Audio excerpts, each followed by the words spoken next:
जय हिंद दोस्तों, स्वागत है आप लोगों का मैथ लीप यूट्यूब चैनल पर। आज मैं मैथ के कुछ प्रश्नों को लेकर के आया हूं जो कि आपको विभिन्न प्रतियोगी परीक्षाओं में काफ़ी हेल्प करेंगे। प्रश्न है, किसी समचतुर्भुज का परिमाप 40 सेंटीमीटर तथा एक कोण 60 अंश हो तब क्षेत्रफल कितना होगा। बहुत ही बढ़िया प्रश्न है। कैसे आप इसको लगाएंगे, देखिए जो समचतुर्भुज होता है इसकी चारों भुजाएं क्या होती हैं, बराबर होती हैं और आमने सामने एक भुजाएं समांतर होती हैं। तो यहाँ मैं आपके सामने देखिए, यहाँ एक मैंने समचतुर्भुज को निर्मित कर दिया है और ध्यान समझिएगा, जो समचतुर्भुज होता है इसका कोई भी कोण 90 अंश का नहीं होता है। वर्ग वाली स्थिति में केवल 90 अंश का होता है। इसलिए आप यहाँ समझ लीजिएगा, ये है हमारा समचतुर्भुज है और इसका परिमाप दिया है 40। परिमाप कितना दिया है? 40 सेंटीमीटर। 40 सेंटीमीटर परिमाप दिया, तो यहाँ से भुजा निकाल सकते हैं क्योंकि सभी भुजाएं आपस में बराबर हैं। तो 40 में हम 4 से भाग देंगे क्योंकि परिमाप क्या होता है, चारों भुजाओं का योगफल। तो अगर भुजा निकालना हो तो 40 में 4 से भाग दे देंगे तो हमारी भुजा निकल जाएगी। 10 सेंटीमीटर हमारी क्या हो जाएगी, इसकी भुजा हो जाएगी। एक कोण 60 अंश दिया है, चलिए हमने इस कोण को बना लिया कि यह 60 अंश का कोण है। तो जब यह 60 हो जाएगा तो इसके सामने वाला कोण कितने अंश का होगा, यह भी 60 हो जाएगा। क्योंकि जो ये हमारे समचतुर्भुज होते हैं या समांतर चतुर्भुज होते हैं, इसके सम्मुख कोण बराबर होते हैं। तो यह 60 कोण ए 60 है तो कोण सी को भी हमने 60 लिख देंगे। अब बी व डी कितना होगा, ध्यान समझिएगा।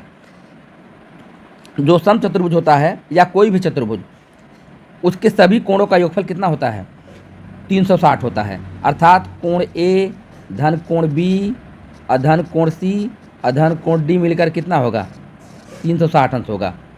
और जिसमें से ए व सी का मान पता है आपको, कोण ए का मान 60। अब देखिए, ये जो कोण बी है इसको हम कोण डी लिख सकते हैं। क्यों?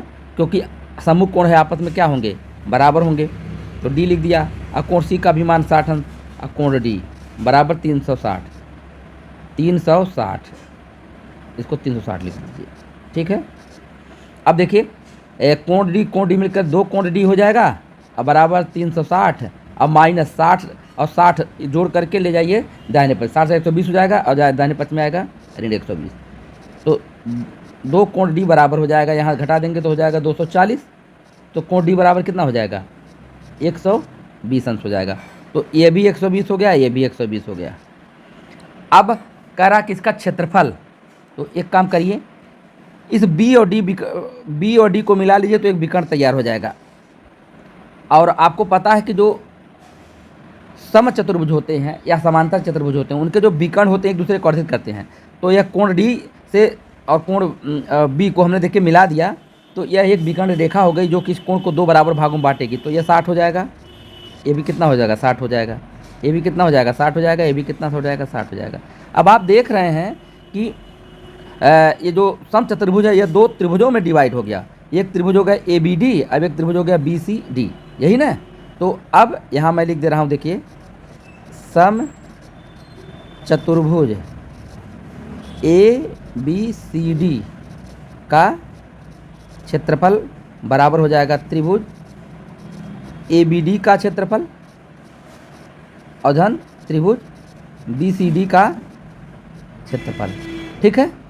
अब आपको पता है कि ए बी डी भी क्या है, समबाहु त्रिभुज है, और बी सी डी भी क्या है, समबाहु त्रिभुज है। और समबाहु त्रिभुज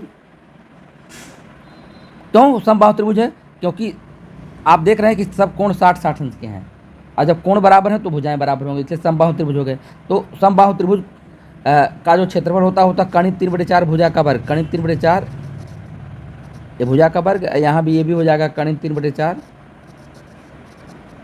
भुजा का वर्ग, ठीक है। आपने लिख लिया। अब आप देख रहे हैं कणित अब हो जाएगा 2 कणी में 3/4 अब भुजा का वर्ग। भुजा का वर्ग आप देख रहे हैं ना, यहाँ देखिए, ये कणित 3/4 भुजा का वर्ग, कणित 3/4 भुजा का वर्ग। तो 2 कणित 3/4 भुजा का वर्ग हमने कर लिया, ठीक है। वैल्यू रखिए। अब देखिए 2 से काट दीजिए, 2 से तो पहले 4 को काटिए, 2 दूना 4। तो यहाँ हो जाएगा कणी 3/2। अब भुजा है हमारा कितना, 10। 10 का वर्ग कर लीजिए तो हो जाएगा कणी 3/2 और 10 का स्क्वायर कितना हो जाएगा, 100 हो जाएगा। 2 से 100 को काटिए, 50 बार में कट जाएगा, हो जाएगा 50 कणी 3, यही क्षेत्रफल है, हो जाएगा वर्ग सेंटीमीटर। 50 कणी 3 वर्ग सेंटीमीटर, यही हो जाएगा हमारा क्षेत्रफल समचतुर्भुज का। तो देखते हैं विकल्प में, तो हमारा विकल्प बी क्या हो जाता है, सही हो जाता है। अब आइए अगले प्रश्न पे चल। अब यहाँ प्रश्न आप देख लीजिए, कह रहा है कि किसी समलंब की समांतर भुजाओं का अनुपात 3:2 है और उनके बीच की दूरी 15 सेंटीमीटर है। यदि समलंब का क्षेत्रफल 450 सेंटीमीटर स्क्वायर है तब समांतर भुजाओं का योगफल ज्ञात कीजिए। तो ये तो केवल सूत्र पे आधारित है। सूत्र आपको याद रखना है, समलंब का क्षेत्रफल, समलंब का क्षेत्रफल बराबर होता है 1/2 कोष्टक में समांतर भुजाओं का योग कोष्टक बंद गुणे उनके बीच की दूरी, उनके बीच की दूरी वैल्यू रखिए 1/2 समांतर भुजाओं का योग हमको ज्ञात करना है। मान लीजिए ए, एक भुजा को ए मानिए, एक को बी मानिए, तो लिखने में आसानी हो जाएगी। ए प्लस बी को ज्ञात करना है। अब उनके बीच की दूरी कितना है, देखिए दिया है 15 सेंटीमीटर और समलंब का क्षेत्रफल दिया है 450 लिख दीजिए। अब क्या करिए, अब लाइए 1/2 और 15 को लाइए तो ये हो जाएगा 450 अगर 1/2 आएगा तो 2/1 हो जाएगा, अब 15 आएगा तो 1/15 हो जाएगा, भाग पड़ जाएगी, बराबर ए प्लस बी समांतर भुजाओं का योग यही ज्ञात करना है। अब इसी को आपको हल करना है तो 15 तियाँ 45 तीस बार में करेगा, 3 दूना 60 हो जाएगा, 60 बराबर ए प्लस बी। तो यही हमको ज्ञात करना था। तो ए प्लस बी क्या है, ये तो हमने माना है, एक भुजा को ए एक को बी माना, तो समांतर भुजाओं का योग ए प्लस बी बराबर हो गया 60 सेंटीमीटर। विकल्प में देखते हैं तो हमारा डी विकल्प क्या हो जाता है, सही हो जाता है। तो आशा करता हूँ कि वीडियो समझ में आया होगा। तो लाइक करिए, शेयर करिए, सब्सक्राइब करिए। धन्यवाद।